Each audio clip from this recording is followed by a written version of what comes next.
bapak nih tengkar sama istri, terus ngomong, kamu kalau begini terus saya stroke, tunggu aja pak.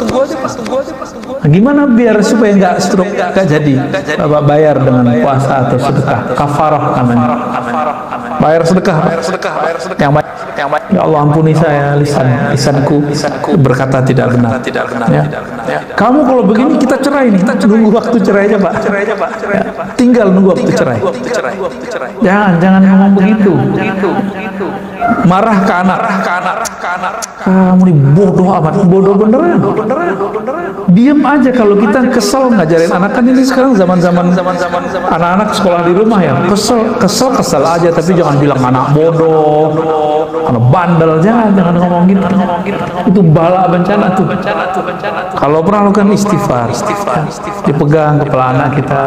Jangan-jangan kita ngajarin anak kita nggak pakai doa. Ya.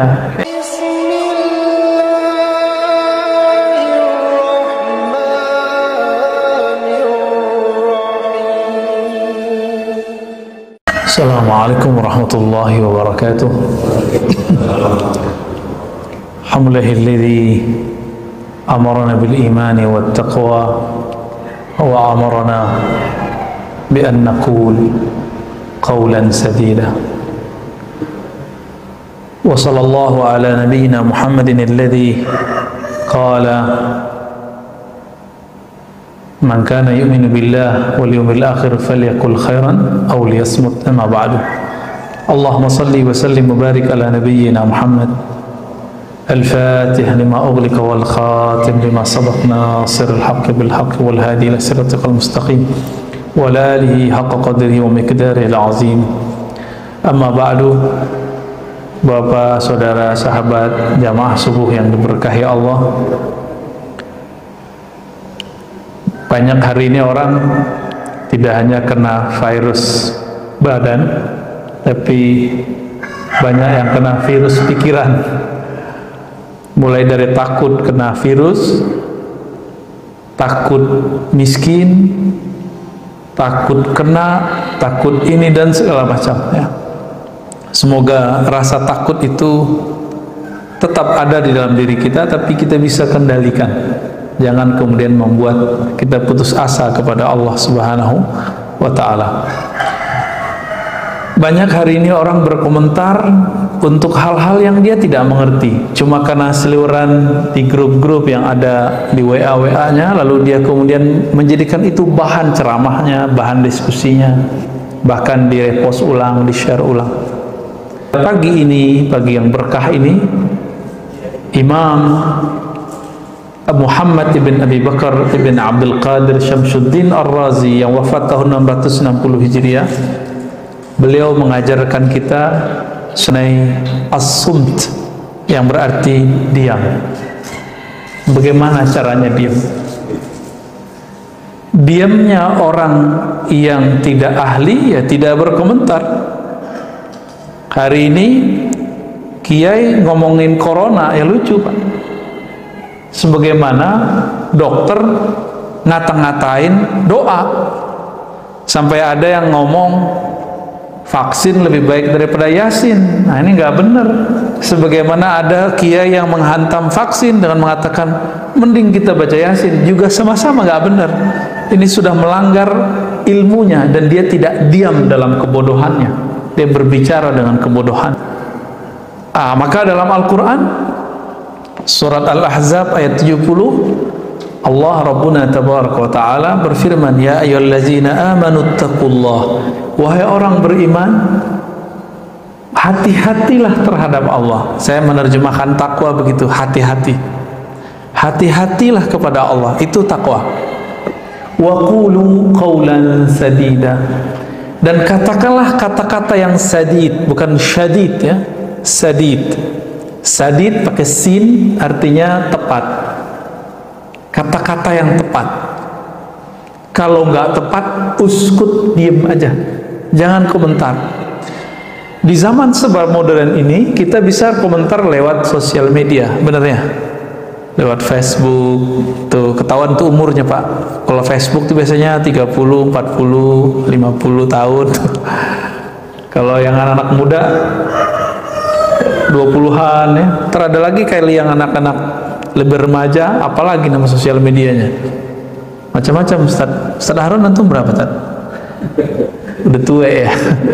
Jangan-jangan nggak punya IG lagi. Ada satu hadis ini walaupun tidak sampai derajatnya di bawah sahih, yaitu hasan. Al-bala'u muwakkalun bil mantiq. Bala bencana itu terwakilkan kapan terjadinya, kemunculannya dengan lisan. Karena semua orang mengatakan Indonesia ini negara bobrok beneran, Pak. Ya, anak muda udah berani ngomong Indonesia bobrok, bobrok sampai ke sana. Itu muwakkalun. Ya, coba hentikan ngomong itu. Sehari aja kita nggak ngomong gitu, langsung diberkahi Pak hari itu. Pemimpin kita zalim, ya emang pemimpin itu lawannya kawannya dua aja, nggak zalim adil. Begitu dari dulu. Kalau nggak zalim adil, nggak zalim adil. Coba bisa nggak diganti redaksinya? Pemimpin kita misalnya nih zalim, oke, coba ganti lafaznya. Pemimpin kita belum sempurna keadilannya. Pemimpin kita baru berusaha adil, belum adil gitu. Bisa nggak gitu, Pak? Lafaznya dihaluskan gitu. Kenapa? Karena bala bencana turun kalau lafaz sudah keluar di sini. Kata-kata keluar di sini. Bisa ya? Kita mau ngomong keras tapi keluarnya lembut, bisa nggak? Mau ngomong negatif tapi bahasanya positif, bisa nggak? Misalnya dokter nih, ukuran dia pasien ini umurnya 3 hari lagi.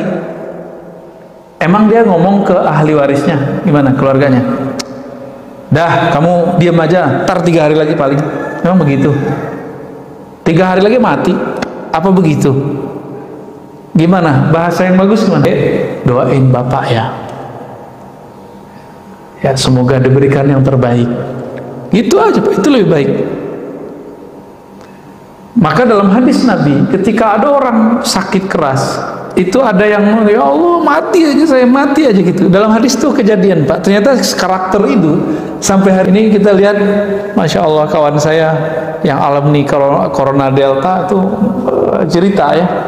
Kita juga alumni Pak, tapi bukan alumni yang baru ini. Dia nggak dapat ruangan di rumah sakit dan dia menyaksikan keluhannya nggak lama kejadian. Oh, mati ya Allah, mati beneran. Coba rasa harap hidupnya masih ada, Allah hargai dia. Jadi kalau ada orang ngomong-ngomong begitu, ya Allah daripada sakitnya mati aja, tegur Pak orangnya. Tegurnya gimana? Kamu udah dapat jaminan kalau mati masuk surga. Kalau sudah dijamin mati aja. Udah dijamin belum Pak? Belum. Betul, orang yang mati karena taun ini salah satunya virus, itu masuk syahid kalau dia ridho. Kalau dia nggak ridho, nggak mati syahid ya. Nah, ini kabar gembira plus kabar pahitnya. Sahabat-sahabat kita, orang-orang tua kita, orang-orang ya dekat kita, tetangga kita yang meninggal karena corona ini, lalu dia ridho, dia syahid. Tapi kalau dia ngomong kayak tadi, mati aja, Tuhan kok begini amat, jahat amat. Udah, gimana orang begitu mau syahid? Ya, sakit kali Pak ya. Orang kayak gitu bukan syahid tapi sakit jiwanya, sakit ruhaninya. Nah, ini hati-hati nih. Al-bala muwakkalun bil mantiq. Bapak nih tengkar sama istri terus ngomong, kamu kalau begini terus saya stroke nih. Tunggu aja Pak. Nah, gimana biar supaya nggak stroke, nggak jadi? Bapak bayar dengan puasa atau sedekah, kafarah namanya. Bayar sedekah Pak. Yang baik, ya Allah ampuni saya, lisanku berkata tidak benar. Ya, kamu kalau begini kita cerai nih, nunggu waktu cerai aja Pak. Ya, tinggal nunggu waktu cerai. Jangan ngomong begitu. Ya. Marah ke anak, kamu nih bodoh amat, bodoh beneran. Diem aja kalau kita kesel ngajarin anak. Kan ini sekarang zaman-zaman anak-anak sekolah di rumah ya, kesel aja, tapi jangan bilang anak bodoh, anak bandel, jangan ngomong gitu. Itu bala bencana tuh. Kalau pernah lakukan istighfar, ya, dipegang kepala anak kita.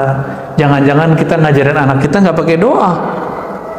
Ya, ini ibu-ibu, bapak-bapak ngajarin anak pakai doa nggak? Makanya marah mulu. Kalau pakai doa mau marah nggak jadi pak. Mungkin kita menghindar. Ini rahasianya.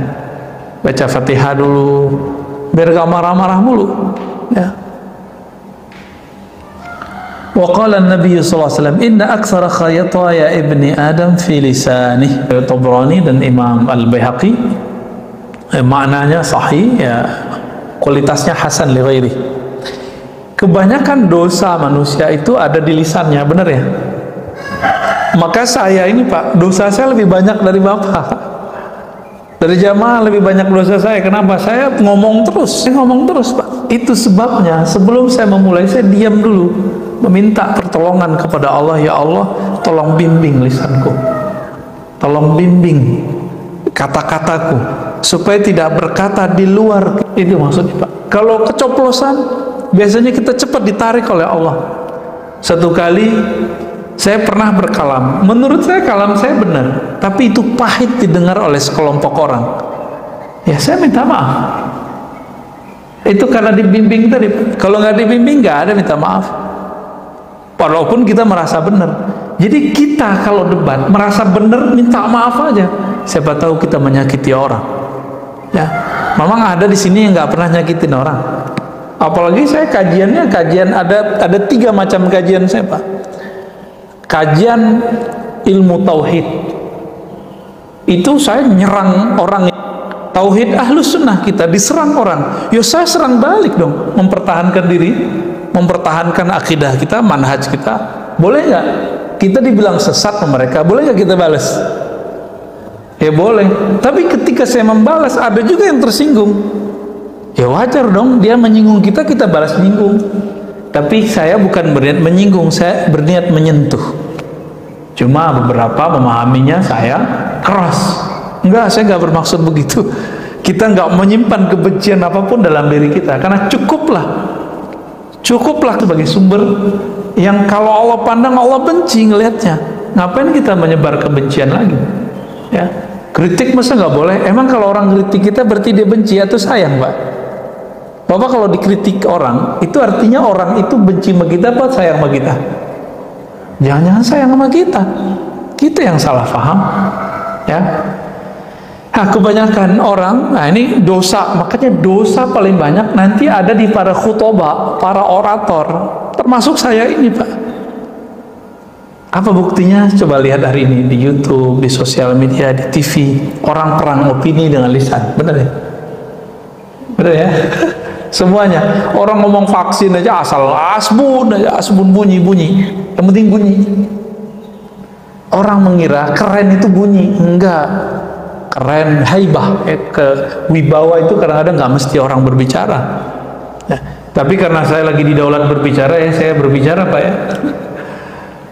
Yang penting khutbahnya bukan lagi sholat ya. Ada kawan kita nanya, Pak, Ustadz, boleh nggak habis sholat kita baca alhamdulillah? Kan hadisnya nggak ada.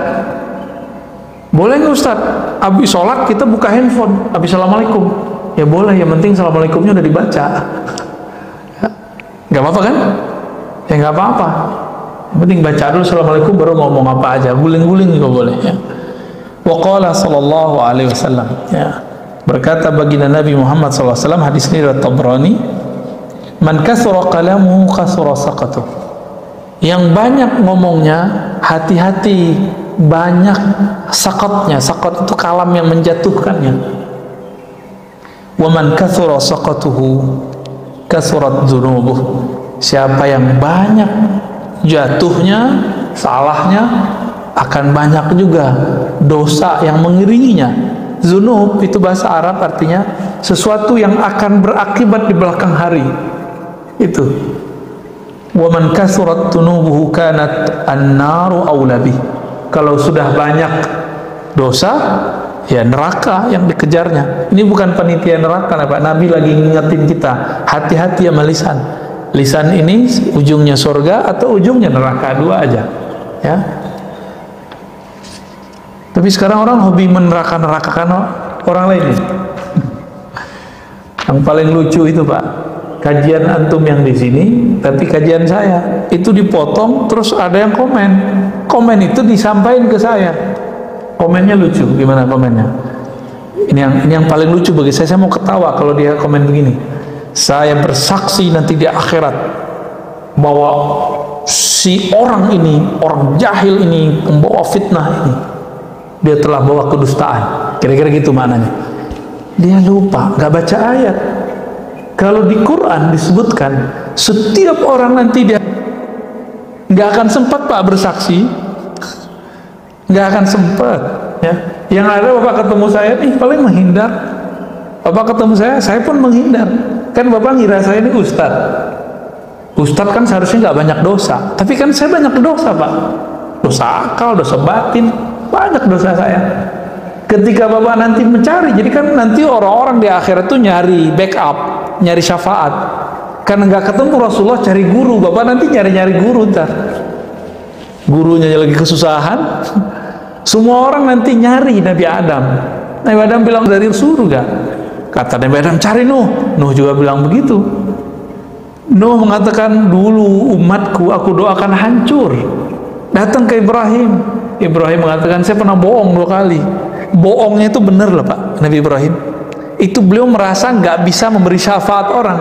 Sekarang mursyid sok-sokan, udah sering bohong, sok-sok bisa nyelamatin murid. Ustadz dengan jamaahnya sok-sok bisa menyelamatkan murid, ngancem-ngancem orang dengan neraka. Nauzubillah min dzalik. Nauzubillah min dzalik. Nabi Ibrahim bohongnya bener. Itu beliau malu untuk membantu umat manusia. Lalu kita siapa? Dengan dosa-dosa yang kita lakukan setiap hari, melihat handphone, melihat dunia, melihat TV, mikir yang nggak bener, ngomong, komentar yang nggak jelas, terus antum bisa mau selamatin orang? Ya, mau ustadz kayak, mau kiai kayak, mau habib kayak, sama semua. Hatta Nabi Isa, hatta Nabi Musa, apa kata mereka? Itu fa'tu Muhammadan, datanglah kepada Muhammad. Makanya Nabi Muhammad ngomong, Anal Fatih, akulah yang menutup. Maka muncullah salawat, namanya salawat Al-Fatih. Itu dari situ tuh hadisnya. Jangan dikira itu bid'ah, ya. Salah satu salawat favorit saya setelah salawat Ibrahimiyah yang kita baca dalam salatnya, dalam tasyahud.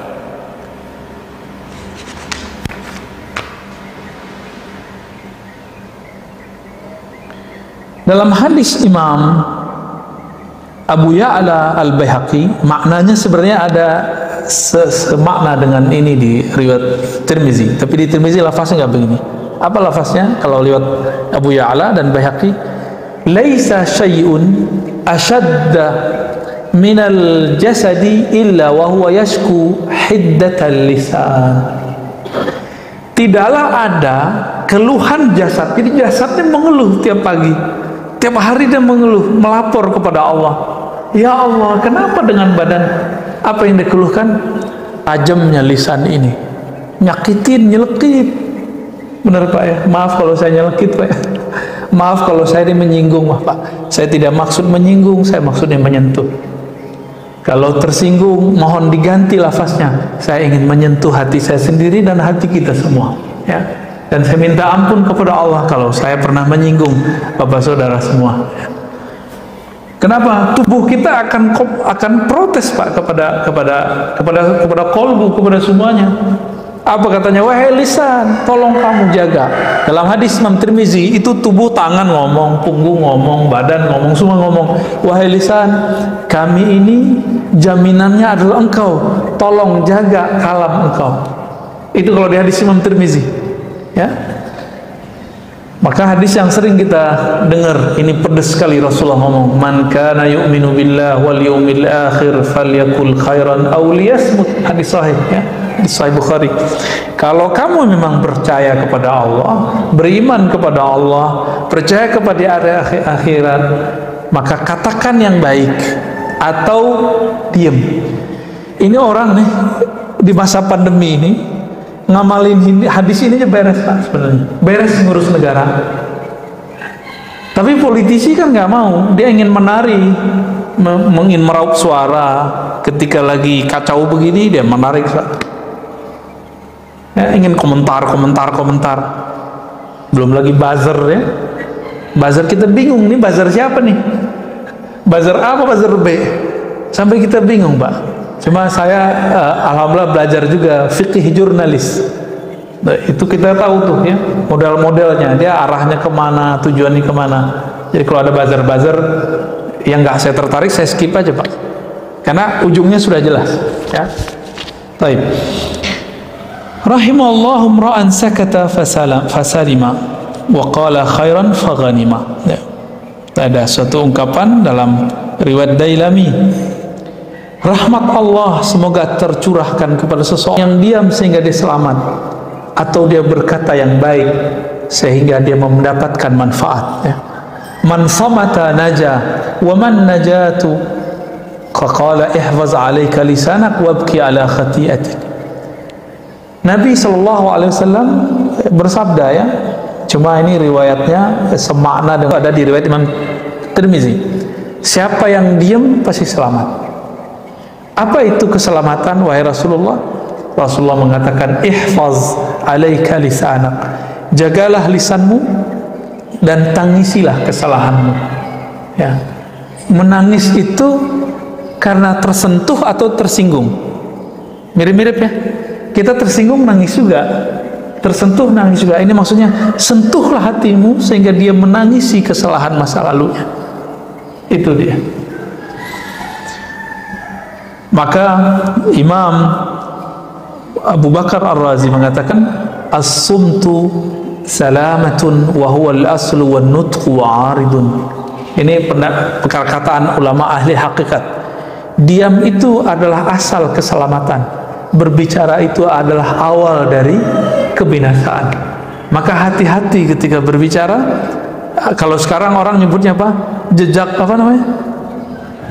Jejak digital ya. Ya Allah salimna, semoga Allah selamatkan kita ya, amin. Maka saran kepada diri kami dan teman-teman santri mahasiswa, jangan berfatwa dulu, jangan berkomentar terhadap suatu isu keagamaan dulu sampai kita matang di bidang itu, sehingga orang nanti jika track kita dicek, ini kalau bahasa hadisnya ditakhrij, dicek ini orang berubah-ubah nggak, ketahuan Pak, nanti konsisten nggak dia, nanti ketahuan. Ini digoda dikit sama ini berubah, digoda ini sama ini berubah. Ada yang berubahnya per minggu. Tadi bilang bid'ah, tadi bilang haram, karena kemudian didesak orang nggak bilang haram. Lagu Indonesia Raya ya. Ada yang ketawa nih. Ini bukan mau menyinggung, ini menyentuh ya. Kalau sebelum ngomong, pikirkan dulu, jangan ngomong dulu baru mikir. Gitu maksudnya. Matengin dulu bahan kita baru komentar. Makanya sebenarnya Pak, ini mohon maaf ya. Dulu guru kami, Imam Besar Istiqlal yang lama, Kiai Mustafa Yaqub, itu paling nggak suka tanya jawab langsung itu. Tapi sekarang kan zamannya harus tanya jawab langsung. Itu juga sebabnya kalau tanya jawab langsung ini berbahaya, nggak usah dijawab. Bukan berarti si Ustadz nggak bisa jawab, dia bisa jawab. Tapi kalau berbahaya nggak usah dijawab. Gitu, ya. Membahayakan dirinya, membahayakan pendengarnya, membahayakan jamaahnya, nggak usah dijawab. Wala taqfu ma laysa laka bihi ilm. Kalau kamu nggak betul-betul paham, nggak usah komentar. Gitu. Ntar berubah lagi. Ya. Dulu ada seorang ustadz mengatakan apa? Haram pakai Sayyidina. Yang bilang Sayyidina Muhammad itu dia lebih pintar, lebih mulia dari Rasulullah. Bulan depan ganti Pak. Karena ada yang bertanya, mungkin mendesak, saya nggak tahu, berubah. Dia nggak memikirkan dulu sebelum berfatwa, kok harus ada orang negur dulu gitu ya. Waqtalafan nas fi tafdili ahadima, sebenarnya lebih afdol diam atau berbicara kebaikan. Kira-kira nih kalau saya duduk di sini, bagusnya saya diam atau ngomong, Pak? Serius? Boleh nih saya ngomong deh. Jadi kalau posisi saya di sini nih, bagusnya saya ngomong apa? Diam. Ngomong apa? Khairan. Khairan itu artinya dua, Pak ya. Pertama, pilihan kata terbaik. Yang kedua, khairan itu yang, kalau tadi pilihan, sekarang yang terbaik terpilih. Kalau tadi kita pilihin, sekarang akhyar, yang terbaiknya itu khairan.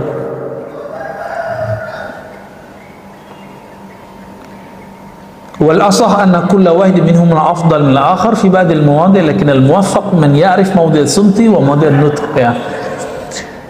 Jadi kadang berbicara lebih afdal daripada diam. Kadang diam lebih afdal daripada berbicara. Kapan berbicara lebih afdal? Kita sudah tahu. Misalnya nih kita lagi presentasi, masa diam doang? Bapak lagi ujian skripsi, tesis, disertasi, diam nggak? Atau harus jawab? Kata Pak Kiai, diam itu emas, Ustaz. Saya ditanya, saya diam aja. Emang begitu? Enggak begitu juga ya. Berarti ada diam yang emas, ada berbicara yang intan mutiara. Tinggal dipilih nih yang mana. Imam Bishr al-Hafi, salah satu ulama Ahlus Sunnah, ulama salafus soleh yang sufi, beliau wafat tahun 227 Hijriah. 227 Hijriah. Ini jauh sebelum Imam Ahmad. Imam Ahmad 241 Hijriah. Ini sufi loh, Pak. Jadi sufi itu salaf, muncul di zaman salaf. Maka mengingkari sufi ini mengingkari salah satu pilarnya ulama salaf. Sufi inilah yang ngurusin kolbu. Cuma sayang, ustadz-ustadz hari ini sebagian orang yang pegang mic seperti saya ini kadang-kadang dia nggak mengerti sufi, dia cuma tahu dari orang atau dari buku yang anti sufi, lalu kemudian ngata-ngatain sufi. Kalau Ustadz Harun sufi beneran, suka film film Korea Ustadznya. Apa kata Bishr al-Hafi? Beliau meninggal hari Rabu ya, Muharram tahun 227 ya. Kata beliau, "Idza a'jabaka al-kalam faskut, wa idza sukut, wa idza a'jabaka as-sukut fatakallam." Saya ingat saya dengar kalam ini dari guru saya tahun 2008. Ulama Damaskus namanya Dr. Badi Sayyid Al-Laham, guru hadis kami. Ya, guru dosen hadis kami. Apa kata beliau? Kamu kalau kayaknya megang mic itu kayaknya kecanduan. Kan ada orang kalau udah megang mic itu susah berhenti ngomong, Pak. Mau ngomong terus ya. Kalau kayak ketemu mic itu kayak mau makan mic tuh, kayak anak kecil lagi makan permen tuh. Faskut, diem gitu. Nggak enak dilihat orang. Maksudnya apa? Jika kamu bernafsu dalam kalammu, diamlah. Jika kamu takjub ketika kamu ngomong, oh keren ya saya ngomong, diamlah kau. Dibalik, jika diammu membuat kamu merasa baik, merasa pintar, merasa lebih suci, berbicaralah. Ini yang disebut dengan mukhalafatul hawa, melawan tarikan hawa nafsu. Dia ngajak kita ke kiri, kita tarik dia ke kanan. Dia ngajak ke kanan, kita tarik dia ke kiri. Contoh paling gampang, subuh barusan, maunya kan tidur Pak ya di rumah. Oke, sholat di rumah aja deh, kan gitu. Nggak mau jamaah di masjid. Kira-kira nih sepakat nggak Pak? Imunitas kita naik kalau kita jalan kaki, benar nggak? Dan jalan kaki yang paling ringan pergi ke masjid. Jadi kita nggak ngerasa kita olahraga, tahu-tahu jantung kita udah kuat aja. Ya tinggal jaga jarak tuh ya susah amat. Oh saya Ustaz, saya di rumah aja. Ya di rumah aja kalau olahraga nggak apa-apa. Tapi kalau dia makan, yang ada penyakit bertambah. Karena ada fil maidah. Penyakit itu banyak masuk lewat perut. kemudian lewat nafas, ya. Kalau kita kurangin dia, maka akan kurang resikonya. Kita bakarlah lemaknya dengan jalan kaki. Saya juga heran ya, kalau dokter yang ngomong biar jantung kuat mau jalan setengah jam sehari, kok patuh gitu ya? Karena ingin tubuhnya yang mau hancur ini, yang mau dimakan cacing ini mau dimakan cacing. Tubuh antum kali ya, tubuh kita nggak tahu deh, semoga tidak ya. Ini mau masuk tanah, mau dirawat-rawat, mau disayang-sayang, ya soal. Ketika guru mengatakan, jamaah, nak, wahai murid, bangunlah jam 3, bangunlah setengah 4, sholat 2, nggak ada tuh, cuma 1-2 yang ngamalin. Minimal kalau enggak, ya udah sholat witir 1 rakaat sebelum subuh berangkat ke masjid. Kalau enggak sholat di masjid karena mungkin lagi isoman atau karena takut dengan PPKM, ya sudah sholat di rumah berjamaah dengan keluarga. Tapi siapa yang melakukan itu? Enggak, ternyata kita lebih mendahulukan kalam-kalam dokter fisik daripada dokter rohani. Ya. Wa qala Luqman li ibnihi law kana nutqu fidda lakana sumtu zahaban wa laqad nadidtum ala kalam miraran wa lam andimu ala sukut marra wahida. Luqman ini menurut Bapak ulama atau nabi? Nabi, betul Pak. Ini kalau saya ada kitab satu lagi saya kasih Pak. Wah, nggak ada satu kitab lagi nih, nanti lain kali lah aneh kasih kitab. Antum bisa bahasa Arab Pak? Mau Indonesianya aja ya? Kalau ya ini langsung dibawa, serius? Mau? Buat antum ntar nih? Mau? Udah punya? Kita kasih PDF aja Pak. Tuh, udah boleh innalillahi Pak. Ini boleh saran nggak nih? Kalau baca innalillahi jangan kayak gitu, bikin nyesek dada Pak, terutama yang sakit. Yang sakit tambah terpukul dia. Jadi baca innalillahinya biasa aja ya. Innalillahi wa inna ilaihi raji'un, gitu aja. Mau nggak? Mau ya? Kalau kayak gitu biar itu masjid, karena mungkin tradisinya sudah begitu. Kita nggak usah ramai juga debatan. Gimana Pak pengurus? Mau? Jadi kalau baca innalillahi gimana? Biasa aja. Saya paling takut kalau orang baca itu Pak. Kita sehat nih, deg-degan dengernya. Kebetulan mertua saya kena COVID di kampung, istri kita kesana kemarin. Itu sehari 5 kali orang baca, shock, tambah shock. Untung ditenang-tenangin, udah tenang. Karena bacanya kayak gitu Pak. Innalillahi wa inna ilaihi rajiun. Itu emang betul-betul kita ingat mati Pak langsung.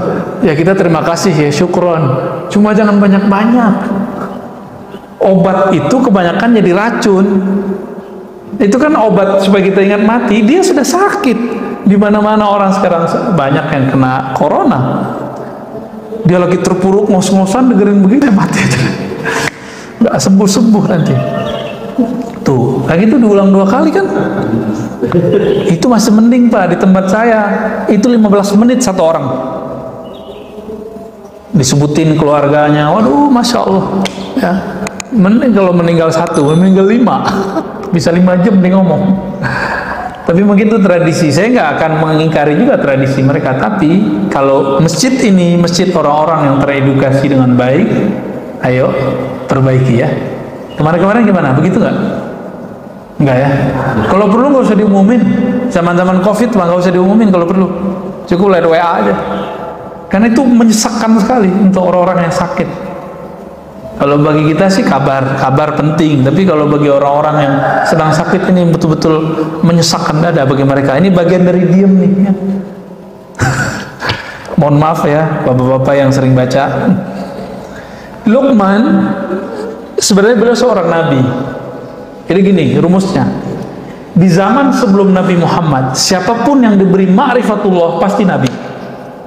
Tapi kalau cuma diberikan wirid suka ibadah belum tentu nabi.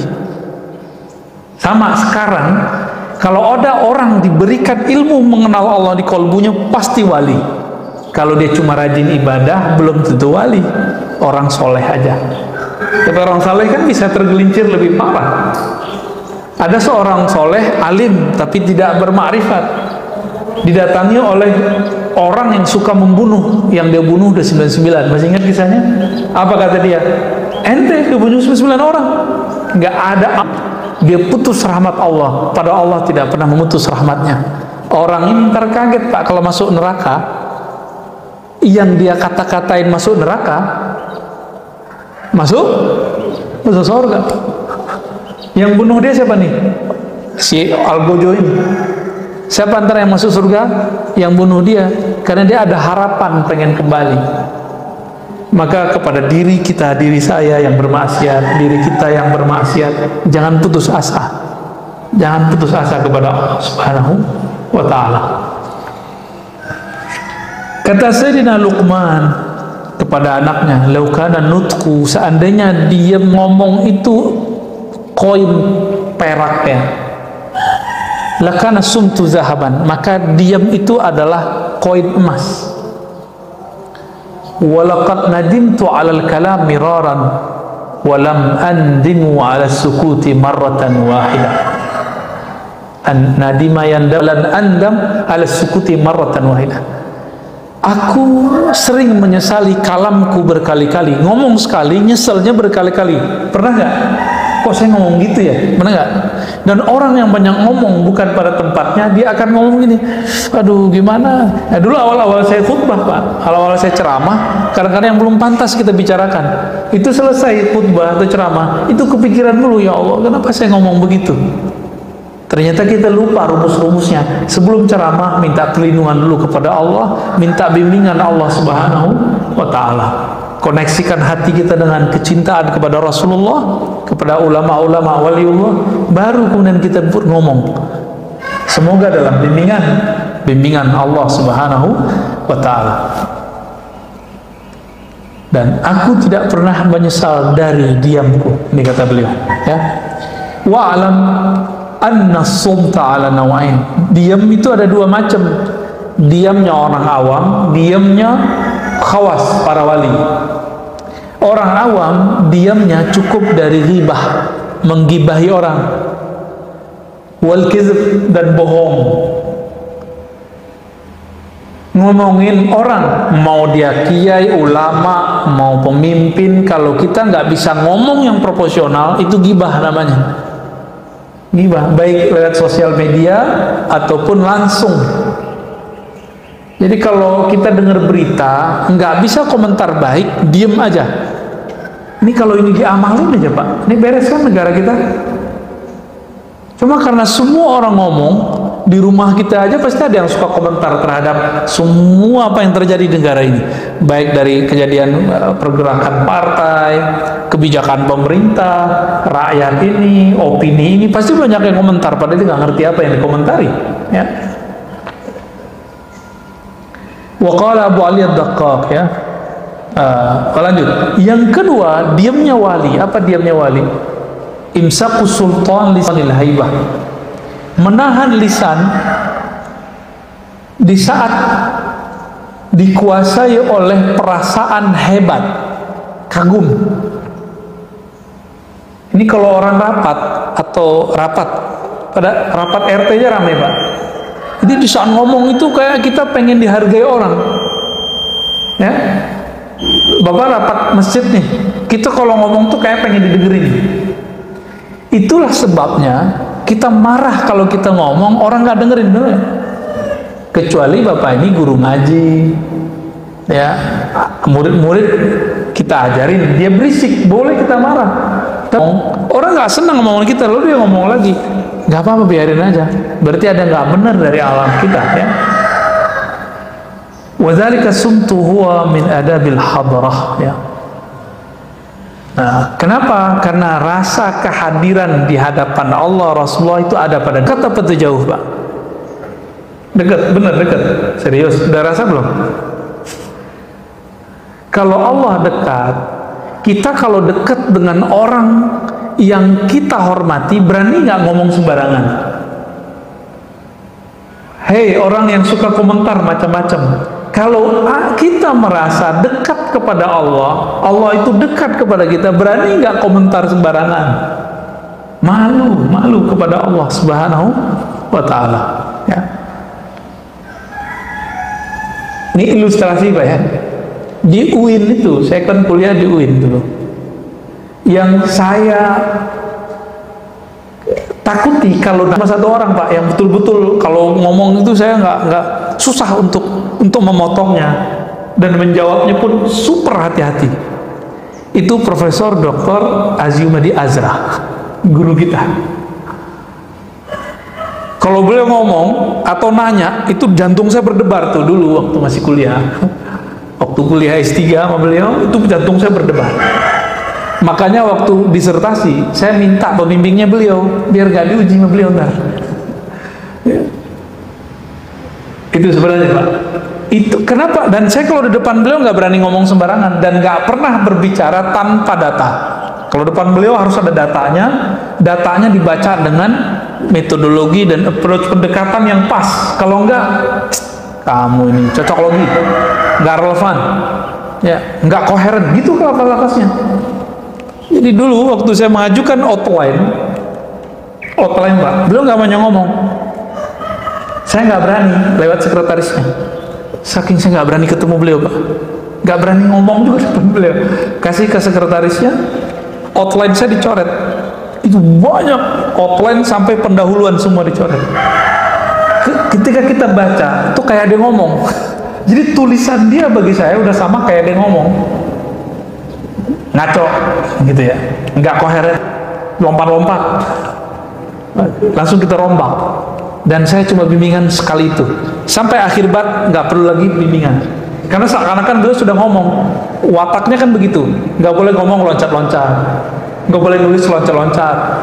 Menggunakan metodologi yang pas. Selesai semua bab, 5 bab langsung kita kasih, langsung tanda tangan. Obat apa? Buah dari diem. Nggak banyak ngomong. Ini kalau ada yang lagi kuliah, jangan banyak-banyak diskusi sama temen. Langsung nulis aja Pak. Loh kenapa? Kalau kebanyakan diskusi, kebanyakan bahan masuk, bingung menulis apa. Ya, menyendiri, beruzlah, ya, menyendiri kalau sudah punya tugas-tugas begitu. Maka diam itu boleh kita bagi diamnya lisan, yang kedua diamnya qalbu. Diamnya lisan dari mengatakan yang tidak benar, diamnya qalbu dari Allah Subhanahu wa ta'ala. Maka tadi ketika imam membacakan ayat, qalbunya diam nggak Pak? Atau qalbunya jalan-jalan berisik? Atau qalbunya jadi juri? Wah enak nih, nggak enak nih, wah panjang nih, tuh berisik tuh qalbunya. Ya bener ya, apalagi sholat Jumat pas siang-siang ya. Waduh imamnya panjang-panjang baca surat Qaf. Kan sunahnya baca Qaf Pak, itu 3 halaman loh Pak ya. 3 halaman. Tapi akhirnya khotib-khotib kita kalau nggak jadi imam cuma alam nasroh. Ya, kulhu. Jumatan kok pakai kulhu. Kenapa? Karena hati jamaah berisik. Pernah kita sholat di satu masjid. Masjid itu udah direbut berbagai macam aliran. Terakhir direbut oleh aliran yang berkunut. Tapi kita sholat di masjid itu subuh nggak nyaman sama sekali. Karena di sini ada yang angkat tangan, sini nggak. Sono nggak angkatan, bagian sini ngangkat semua. Jadi nggak nyaman Pak.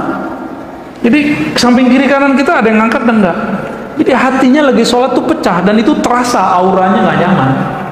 Kolbunya berisik. Kolbu kan bisa ngerti bahasa kolbu. Apa kata si kolbu? Imamnya pakai hadis doif gitu. Kata yang angkat tangan, saya ini nggak angkat tangan, berarti dia mukhalafatul imam, dia menyalahi imam. Kan berisik itu hati mereka, sama-sama berisik. Habis itu saya nggak mau datang lagi, cuma 2 kali aja ke sana. Pertama telat, kita nggak tahu. Yang kedua kita tahu, masya Allah, nggak nyaman sama sekali. Itu kelihatan keluar itu salam-salaman sebelum COVID tuh ya, kelihatan ya. Nggak ada persaudaraan, cuma karena masalah kunut tuh. Belum lagi ntar zikir jamaah ba'da sholat, tambah rame.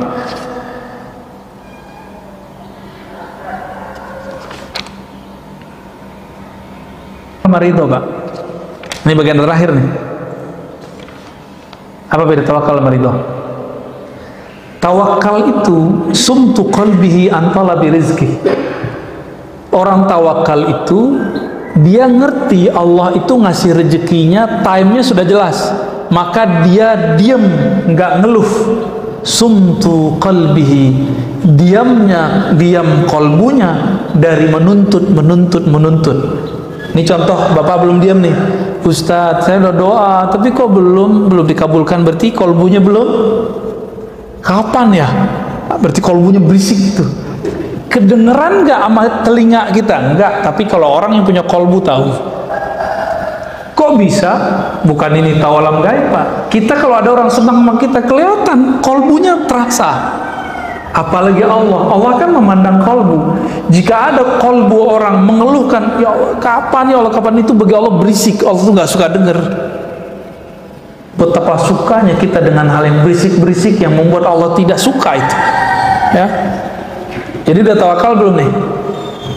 Doa udah, habis doa usaha udah. Kolbunya coba didiamkan, jangan nuntut lagi, udah jalani aja.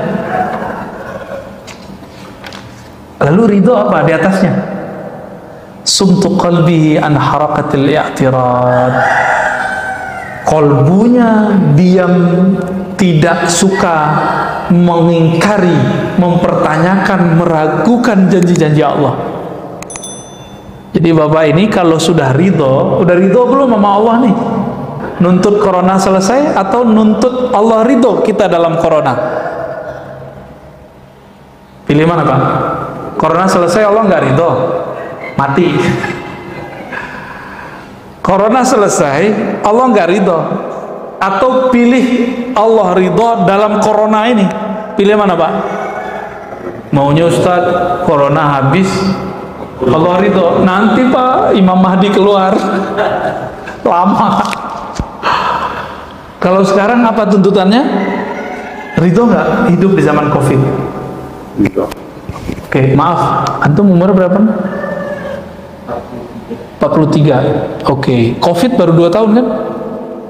Berarti 41 tahun nggak ada corona kan? Jangan lupakan itu. Bernostalgia nggak berangkat kerja macet-macet? Sekarang nggak kan? Nggak terlalu lah, dikit doang karena ada penyekatan. Jadi penyekatan ini aneh juga Pak ya. Orang biasanya lancar, ini malah jadi serba salah ya. Kitanya salah, entah mereka yang salah ya. Wah ini masih banyak ini. Cukuplah ya. Al-arif idza takallama malak wal muhibbu idza takallama halak. Silakan diartikan sendiri yang bisa bahasa Arab. Ya kira-kira itu Ustaz. Ada yang mau diskusikan? Banyak sebentar. Ya. Ucapan itu kan cermin dari hati. Ya. Kalau kita ingin mengelola ucapan kan harus mengelola hati. Tadi Ustaz sudah beberapa kali menyampaikan kiat-kiatnya, antara lain adalah positive thinking tadi. Terus kemudian tidak memelihara kebiasaan spontanitas. Kepikir ngucap. Yang ketiga tadi memperbanyak referensi dulu. Iya. Nah, kiat-kiat apa lagi yang bisa kita terapkan agar kita bisa? Ya, yang pertama Bapak sebut itu apa kata Nabi? Istafti qalbak. Bertanyalah ke dalam kolbumu. Ini ilmu para wali Bapak ya. Jadi para wali itu kenapa mereka bisa jadi wali? Ngapain nanya ke kolbunya? Kolbu terhubung ke ruh langsung ke Allah. Itu kelebihan wal aulia Allah dari dulu. Kalau kita buka nih sirah mereka, perjalanan hidup mereka ngamalin hadis yang itu.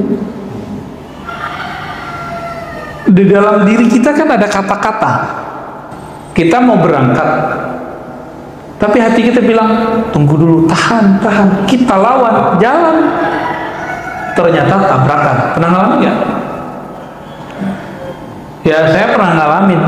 Padahal di mobil kita nyetir baca maksurat Pak, Al-Wirdul Latif, maksuratnya Imam Haddad saya baca. Kurang sakti apa itu? Al-Wirdul Latif sangat panjang, sama dengan maksuratnya Syekh Hasan Al-Banna, panjangnya sama. Kurang sakti apa baca itu? Tabrakan. Nabraknya nggak tanggung-tanggung, saya belok, ada orang pakai motor, bah!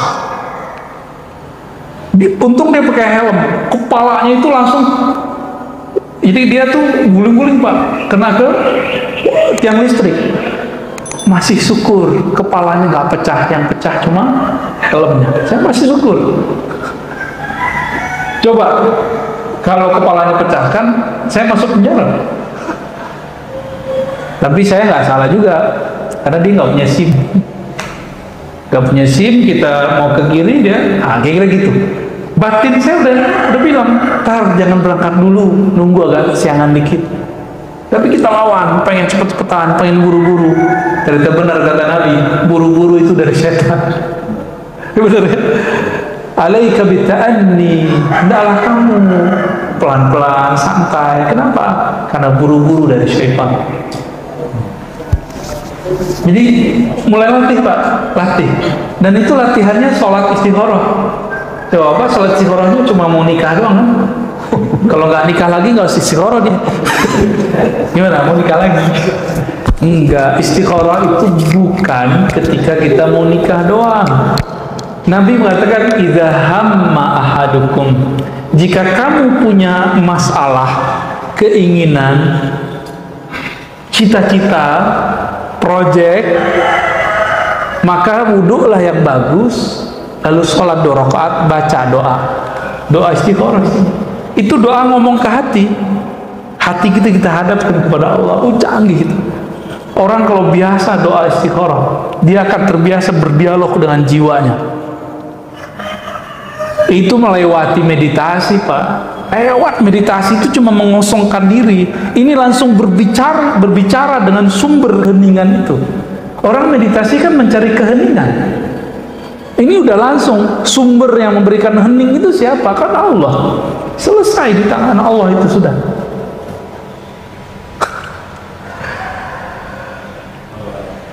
Ya, udah cukup.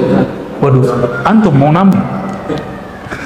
Nah ini Ustaz, kalau dosa yang mulut itu kan dikawal dengan kurang bagus ya. Terus kalau jari itu gimana? Sama nggak dengan kalau kolbu itu punya makna diterjemahkan oleh lisan, karena dulu sosial media itu cuma ngomong, orang Arab kan pakarnya ngomong, maka mereka bisa mengubah kalam dengan syair-syair yang indah. Sekarang lebih canggih, sekarang pakai apa? Isi kolbu bisa diterjemahkan tidak hanya oleh lisan, tapi bisa diterjemahkan oleh jari. Semuanya diminta persaksian. Itu juga, maka kalau ditambah nih, antum canggih juga ya, kayaknya emang harus ada kitabnya nih ya. Diamnya jari tidak berkomentar kecuali yang baik dalam sosial media ya. Jadi sumut, diamnya jari ketika dia tidak berkomentar, tidak memberikan tanggapan kecuali tanggapan itu baik, karena semuanya dipertanggungjawabkan di sisi Allah.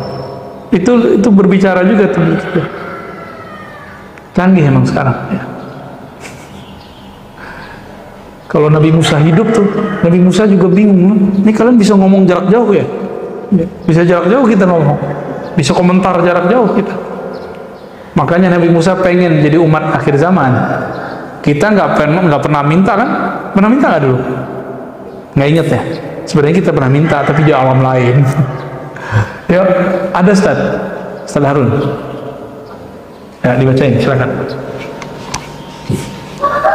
Izin nanya Buya, karena kita tidak boleh zalim terhadap siapapun, bahkan diri kita sendiri. Pertanyaan, bila kita merasakan keinginan untuk minum khamr atau maksiat, bila kita hindari ini, malah zalim. Maksudnya apa itu?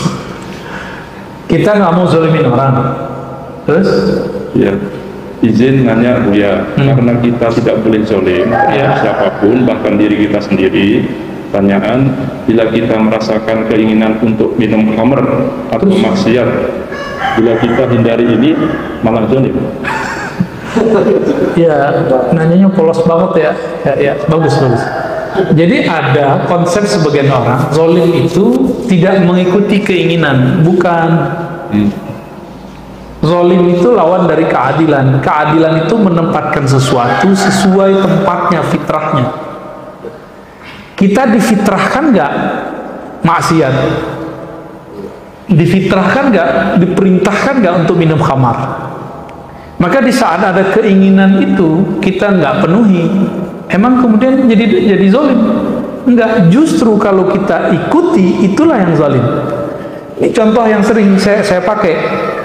Anak kita umur 10 tahun minta beliin motor. Dia pengen pakai motor. Bapak kasih atau bapak tahan?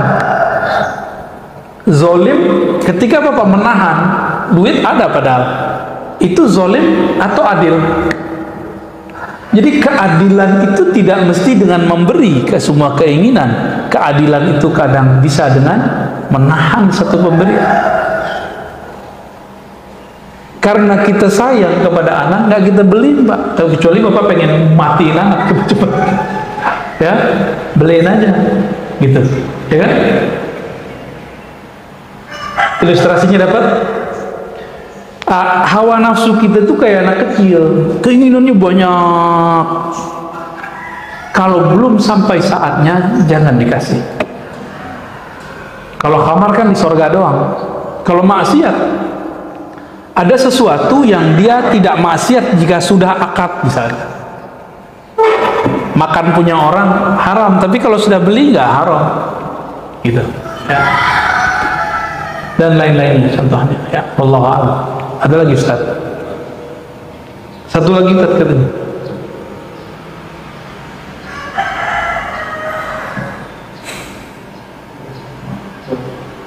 Baru Ustaz. Ya. Kita telah mengetahui kabar Allah yang dari Allah atau dari syaitan, bagaimana kalau semua kabar itu tidak menyertai? Kabar ya? Gimana pertanyaannya? Memahami kabar yang masuk ke kolbu dari Allah itu bukan? Oh, oke. Baik. Kolbu yang berzikir kepada Allah pasti yang masuk ke dalamnya nur. Tapi kolbu yang isinya kelalaian kepada Allah pasti masuknya dari syaitan. Maka perhatikan di saat sinyal-sinyal itu masuk, kita lagi zikir atau kita lagi mikir. Kita lagi zikir atau lagi mikirin dunia. Kalau lagi mikirin dunia, walaupun casingnya casing akhirat, itu tidak baik. Jangan diambil. Ya. Itu indikatornya. Dari mana itu? Dari hadis Imam Ahmad, hadis Imam Tirmizi. Setan itu dan malaikat mempunyai belalai khusus ke kolbu. Jika dia zikir, maka belalai malaikatlah yang ada, sayap malaikatlah yang muncul. Jika tidak, maka belalai si iblis, syaitan lah. Bukan belalai lagi ya. Kalau lagi banyak nyamuk nih, kenapa nih? Dia kan bisa nyuntikin tuh. Suntikan itu tuh apa namanya tuh? Sumut. Itu. Sumut. Jadi sumutnya syaitan itu bisa nembus ke kolbu kalau kolbu tidak ada pertahanan namanya zikrullah. Ya. Karena kita tidak mampu zikir setiap saat seperti baginda Nabi, maka kita minta perlindungan kepada Allah pagi dan sore. Apa perlindungannya? Ya muqallibal qulub, wahai yang membolak-balik hati, tolong tetapkan hati kami dalam agamamu, taat kepada-Mu, supaya gak kemasukan. Jadi walaupun nih saya pegang kitab, Pak, saya duduk di masjid, saya duduk di mimbar ngomong pakai ayat Quran, tapi kalau saya tidak berlindung kepada Allah dan minta bantuan Allah, kalau saya berceramah, ceramahnya akan berisi kalam-kalam syaitan. Kalau nanti mirip-mirip kayak binatang buas, tapi pakai dalil, itu aja bedanya. Agak soleh dikit pakai dalil, galaknya berdalil, Pak. Nah, kita nggak mau begitu ya. Kita maunya ya sesuai dengan kepentingan qalbu itulah. Oke, cukup ya. Ini Masya Allah, antum mau kawin, mau istikharah. Ini kalau pemungkaran, banyak pemungkaran terjadi karena dia melakukan baik. Oh, itu beda lagi. Ya, ntar dulu kita terjemahin dulu. Mungkar artinya apa? Ini pertanyaannya bagus nih. Kemungkaran banyak terjadi karena diamnya orang-orang soleh. Oke, semangat ya. Ini kalam benar, tapi jangan ditaruh di tempat yang tidak benar untuk membenarkan salah satu sikap beberapa orang dan kelompok yang tidak sesuai juga dengan kema'rufan. Munkar lawannya ma'ruf. Apa arti ma'ruf? Dari kata arafa, sesuatu yang diketahui bahwa dia baik, itu ma'ruf namanya, pantas. Lawannya munkar, yang diingkari kebaikannya. Paham sudah? Maka sesuatu yang diingkari kebaikannya, munkar itu ada prosedurnya kalau ingin mengingkarinya. Dan pengingkaran terhadap kemungkaran itu caranya dengan taghayyur, bukan dengan halak, penghancuran. Man ra'a minkum munkaran falyughayyir biyadihi. Ini berarti kan lafaznya, ini lafaz orang nggak perhatiin bener-bener, orang maunya ngancur-ngancurin aja. Siapa yang melihat di antara kamu kemungkaran, sesuatu yang tidak terlihat ada kebaikan di dalamnya, falyughayyir, rubahlah tidak ada kebaikan menjadi baik. Yughayyir, rubah, ghayyara yughayyiru taghyiran, bukan hancurkan lafaznya. Dirubah Pak, bisa nggak ngerubah itu? Kalau yang kita bayangin apa? Siapa yang melihat kemungkaran, hancurkan, gitu kan? Enggak begitu. Kemungkaran itu yang dirubah kemungkarannya atau pelaku kemungkarannya. Antum nih, ada tempat orang mabuk-mabukan, terus hancurin botol-botol, emang begitu? Enggak begitu. Yang minumnya dan yang punyanya yang dibenerin, itu yang disebut yughayyir, merubah. Gimana caranya supaya orang berubah tapi dia nggak tersinggung dan dia nggak merasa tersiksa? Itu yang disebut ma'ruf. Makanya jangankan ayat hadis tadi ya, di surat Luqman, ketika ada orang tua kita yang berbeda keyakinan dengan kita, apa kata Allah? Wasahibhuma fid dunya bil ma'ruf. Bersahabatlah, sikapilah, tanggapilah orang tuamu yang beda keyakinan itu dengan ma'ruf, dengan yang sepantasnya, yang menurut orang baik. Anak kalau ke orang tua gimana bagusnya? Ma'ruf namanya. Itu arti ma'ruf. Jadi ini hemat kita nih ketika merenung Nabi SAW. Siapa yang melihat kemungkaran yang tidak ada nilai kebaikan di dalamnya, maka rubahlah, falyughayyirhu. Siapa yang dirubah? Pelaku kemungkarannya. Kecuali sudah mentok, baru dia nggak mau, baru kemudian menggunakan kekuatan kekuasaan untuk menghancurkan tempat itu. Dan kita lihat ya, di apa namanya, Gang Doli dulu ya di Surabaya, itu caranya kan sangat ma'ruf. Orang-orangnya diberikan skill, nggak ada pengusiran, penghancuran, nggak ada. Digiring-giring, diseret-seret, nggak ada. Bubar dengan baik, dengan ma'ruf, gitu. Ada seorang wali masuk Pak ke tempat lokalisasi itu. Dia pesan perempuan paling cantik, dia pesan kamar paling mewah di tengah-tengah, jadi dicari mana-mana tempat yang tengah. Masuklah ke kamar berdua sama yang cantik itu. Dia wali nih, penyamar. Sampai di dalam, dia nggak pegang, nggak sentuh sama sekali sih. Kalau kita langsung serobot kali Pak ya. Iman kita lemah Pak, nggak kuat kita. Cuma wali-wali tertentu yang bisa. Malah dia sholat. Dia sholat 2 rakaat, bermohon, nggak tahu apa yang diminta. Habis itu dia keluarkan uang, tambahan tips, padahal tadi udah dibayar. Tambahan tips yang gede sekali untuk si perempuan. Perempuan itu bingung, kenapa saya jadi jamaah? Malah nangis. Apa saya jelek? Enggak, kamu nggak jelek, kamu cantik. Tapi saya dapat tugas di sini. Akhirnya perempuan itu minta dinikahi. Yang nggak dinikahi, dia kan cuma tugas doang. Tugas untuk sholat di situ. Nggak lama setelah itu bubar itu Pak, lokalisasi. Itu namanya ya, cara yang ma'ruf. Habis itu Allah ilhamilah orang-orang yang berkuasa di tempat itu lalu mendapat kekuatan yang nggak tahu datang dari mana, lalu bisa menghabiskan orang-orang yang atau berkomunikasi dengan baik dengan backing-backingnya, udah terpinggirkan semua. Tuh cantik, nggak ada korban, nggak ada yang menderita. Walaupun kemudian ada yang teri-terinya ngeles ya, dia balik lagi ke dunia hitam. Ya, di dalam kalbu kita ada kehitaman, nggak usah tuduh-tuduh orang hitam lah. Ya. Itu ma'ruf. Jadi yang dirubah siapa? Orangnya. Hancurin bangunannya, orangnya nggak dibenerin. Dia buat bangunan baru nggak? Gitu. Itu maknanya. Jadi jangan senang dulu untuk kita masuk gerbek ini gerbek enggak. Saya nggak sepakat gitu ya. Dakwah kita dakwah yang belayyin kata Nabi, dengan kelembutan. Lembut tapi jelas, lembut tapi menyayatnya halus. Semoga dakwah-dakwah kita diridai oleh Allah Subhanahu wa taala, dan dai-dai ulama-ulama yang sedang berjuang Allah ridai, Allah ampuni jika salah, Allah bimbing kepada jalan yang diridainya. Amin ya rabbal alamin. Subhanakallahumma wa bihamdika asyhadu an la ilaha illa anta astaghfiruka wa atubu ilaik. Allahumma shalli ala nabiyyina Muhammad. Assalamualaikum warahmatullahi wabarakatuh.